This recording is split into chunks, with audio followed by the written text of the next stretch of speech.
Siapa yang sangka serangan virus corona efektif memukul ekonomi Cina? Dari awal saya tidak bergeming menyatakan bahwa virus corona adalah biological warfare, perang biologi yang diluncurkan Amerika terhadap Cina.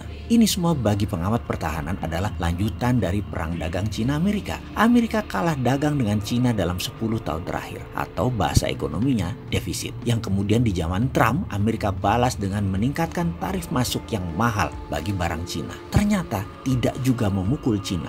Kemudian Cina melemahkan yuannya sedikit sebagai counternya. Lalu apa yang dilakukan Amerika? US juga melemahkan nilai dolarnya. Namun sekali lagi itu tidak memukul ekonomi Cina. Lalu dilanjutkan dengan serangan terhadap Huawei yang mau menguasai jaringan 5G. Di mana kalau Cina menguasai 5G maka berakibat kekuatan ekonomi Amerika berkurang hingga 7% atau lebih dari 900 billion dolar per tahunnya. Apa yang terjadi? Akhirnya Cina mengalah. 5G mulai ketemu titik temunya. Namun masih Amerika versi Trump kurang puas. Trump ingin 2 kali menjadi commander in chief di Amerika. Maka digebrak lagi dengan serangan yang melumpuhkan ekonomi Cina, virus corona. Sebagai catatan, perang dagang adalah awal perang militer. Itu saya ulang berkali-kali. Kalau perang dagang menang, perang militer tidak berlanjut. Namun kalau belum menang-menang juga, pasti diserang lagi. Dan salah satunya adalah coronavirus ini. Ini adalah war tool. Ini adalah alat perang selanjutnya. Sebagai unsur melindungi segenap tumpah darah Indonesia,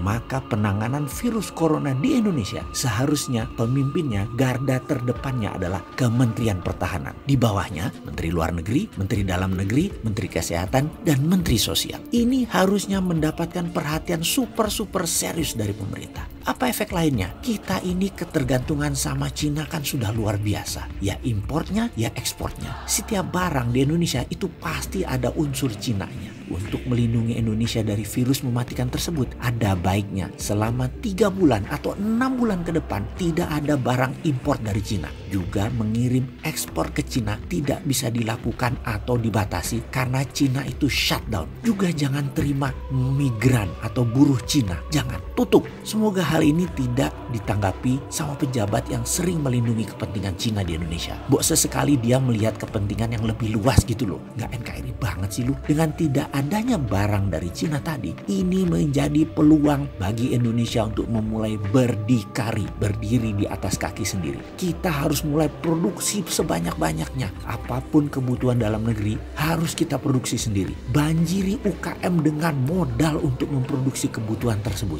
Ini sekali lagi peluang. Kalau lagi begini masih mikir investasi asing, masih mengutamakan asing, bilang Indonesia nggak ada modal, nggak punya uang, perlu asing, apalagi asing. Ini yang komentar tidak NKRI banget. Coba sekali lagi kita mau dengar mana suara kalian yang nggak NKRI itu.